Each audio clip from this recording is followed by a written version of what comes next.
And now, the moment we have all been waiting for. It is my great honor and privilege to invite His Excellency Mr. Imran Khan, the Prime Minister of Pakistan, for his address. The Prime Minister of Pakistan, ladies and gentlemen.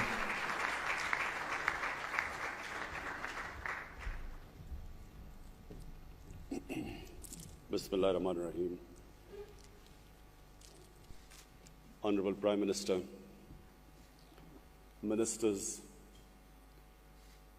members of the Sri Lankan business community and our visiting businessmen from Pakistan, ladies and gentlemen. First of all,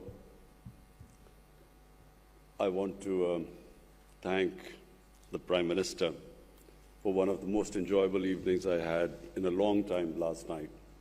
Partly because, of course, Corona, we never had evenings like that. But it was good to see the cultural show and a really relaxed evening, and not to mention the amount of food that I consumed that I haven't had for a long time. Ladies and gentlemen, my motivation in politics was only one: poverty alleviation. I struggled for way back in almost 25 years ago. I entered politics because I felt that the best way to reduce poverty in our country would be to set up a welfare state. Before entering politics, I had built a cancer hospital in Pakistan, and the only reason to build the hospital was that poor people could not afford the very expensive cancer treatment. So therefore, the idea to have a cancer hospital where a poor person could go in and not worry about the expensive treatment. But during that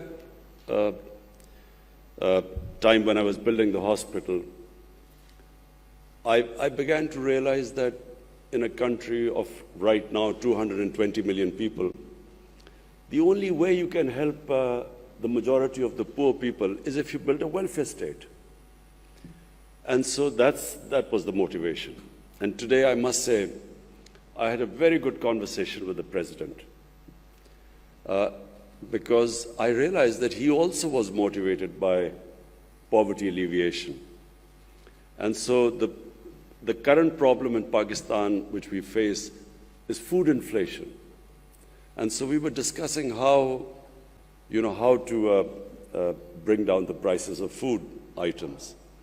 And so we came up, he told me how he went to China, and he actually visited various farms from where he discovered that how the Chinese how they had reduced the gap between the wholesale and the retail. So previously, and in our country right now, what the farmers produce and what that produce is sold in the retail shops, there's a huge gap. And so the Chinese reduced that gap through technology. And so I must say, I thank the President because I'm immediately going to go back and bring in technology to reduce this gap. The other way we can reduce poverty is through investment, is through promoting profitability, business. And so that's my second emphasis right now. We have completely changed our policies in Pakistan, which have sadly been there for almost 40 years, where the mindset was against profitability and obviously against businesses.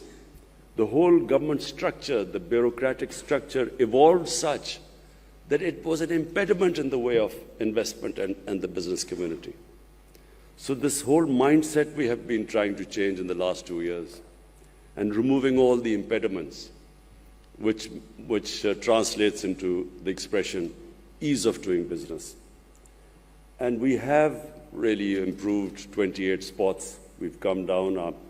Our ease of doing business has improved according to the World Bank. And so the whole idea is that we generate wealth, and from that wealth we can then spend on the bottom half of our population and lift them up from poverty, which is actually what China did. And China, I must say, one thing I admire about them is that no country in human history has ever taken out almost 700 million people out of poverty in 30 to 35 years. It's never been done before. And so this is something which, your president and I had a long conversation. And of course, I've been emphasizing since we've come into power. So the reason behind backing our businesses, the business community and investment, is that if the final goal is to alleviate poverty, create wealth, alleviate poverty. The third thing you need to create wealth in any country is stability, is political stability, is having good relationship with your neighbors. Because one thing which Sri Lanka and we have had in common is that whenever you have conflict or terrorism, as Sri Lanka and Pakistan suffered from, then the first thing that it affects is the business climate, is investment, and in your case, tourism. In Pakistan also, but our tourism, of course, is not as developed as in Sri Lanka, but tourism also gets affected, and of course, Sri Lanka has suffered from. So, immediately when I came into power, I approached our neighbor, India, explained to them, to Prime Minister Modi, that the way forward for the subcontinent is for us to resolve our differences through dialogue and then improve our trading relationship and diffuse the tension. I didn't succeed, but I'm optimistic that eventually sense will prevail that the only way we in the subcontinent can get people out of poverty is have trading relationship, improve our trading relationship, live as civilized neighbors like the Europeans live.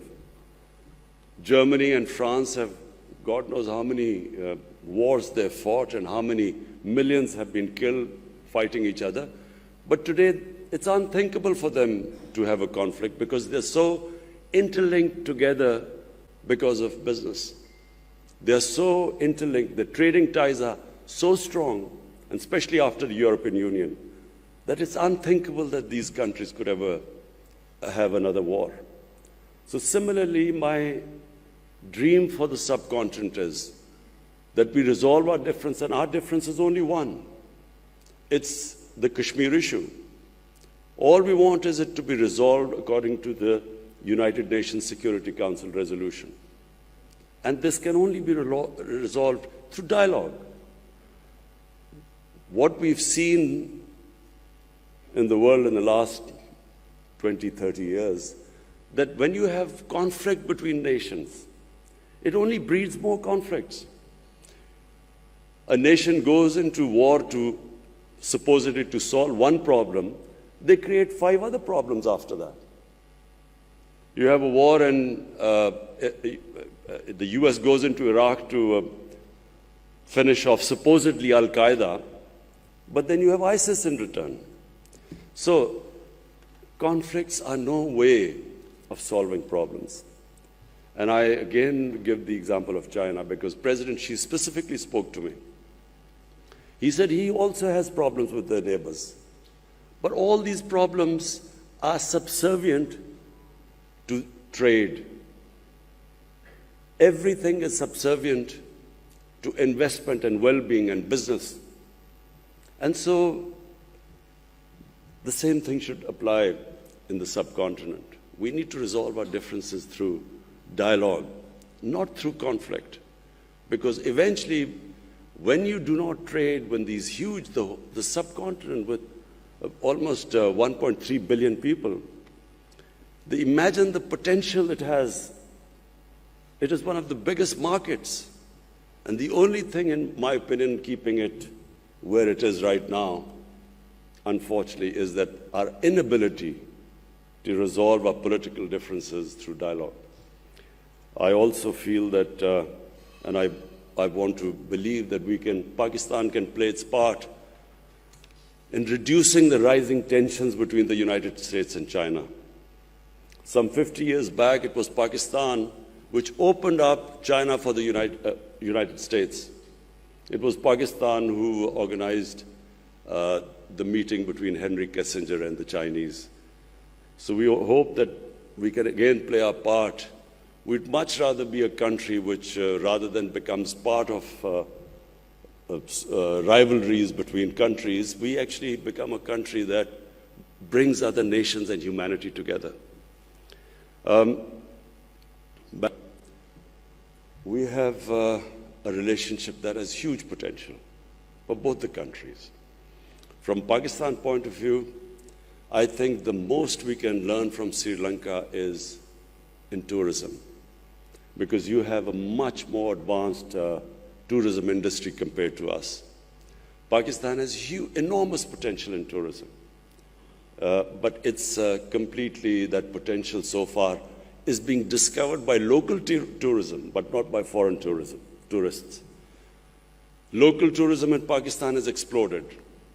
There are not enough hotels, guest houses to accommodate the massive tourism that has gone all over the country, specifically our mountain areas.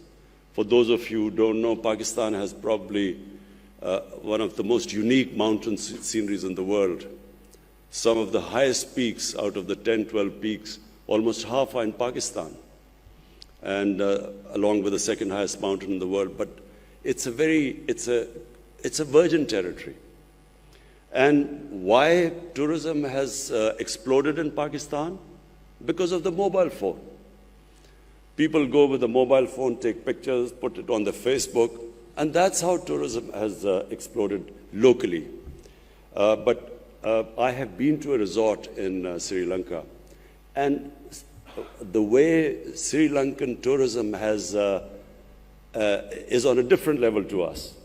So therefore, I brought a tourism minister here, and we would like to have contacts with you in developing resorts in most of our, not just mountain areas. Pakistan also has probably the most undiscovered religious tourism.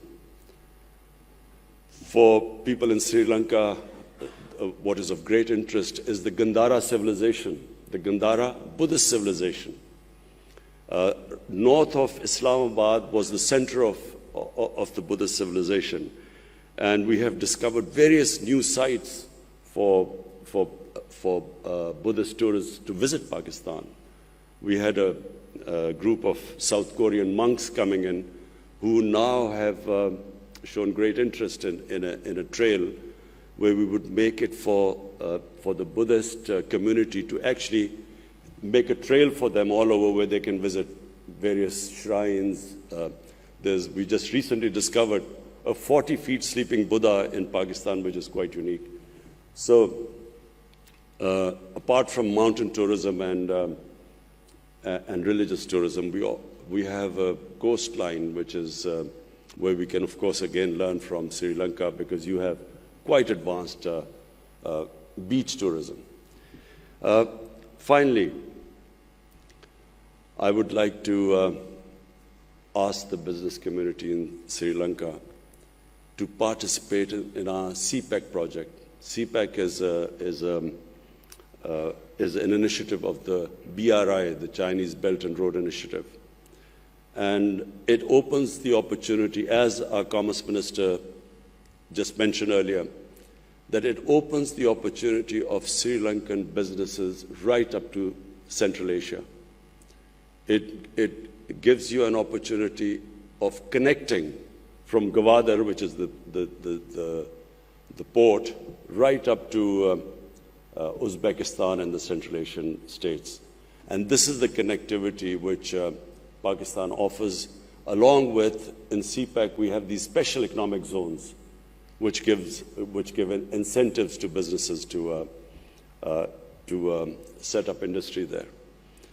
So I invite the Sri Lankan businesses, investors, businessmen. You can come over to Pakistan and we'll be hosting you. Meanwhile, we brought our Pakistan business community, top businessmen here, who will be interacting with you and discussing various ways which would be of mutual benefit to both of us, both the countries. I again thank the Prime Minister for inviting me to Sri Lanka. I extend my invitation to you, Mr. Prime Minister. We look forward to seeing you. And finally, about cricket, I saw the evolution of Sri Lankan cricket team from a non-test playing country into a country that actually won the World Cup in my hometown. And I never thought I would see that happen. But the emergence of the Sri Lankan cricket team was actually, for us in the subcontinent, a source of great pride, because it meant that, it was another team which could challenge the best. And yes, the answer about more interaction in sporting relationship, yes, because nothing improves the standard in countries more than when you have countries playing each other in various sports. Number one, cricket, because this is a passion in both the countries. But in Pakistan, our squash teams have been of very high quality, and of course, our hockey team. So we would start our interaction in these areas too. Later on, of course, I'm going to a sports event, so I'll talk more about it there later on. I again thank you. I want to thank our Ministry of Commerce and our Foreign Office for organizing this event. Thank you.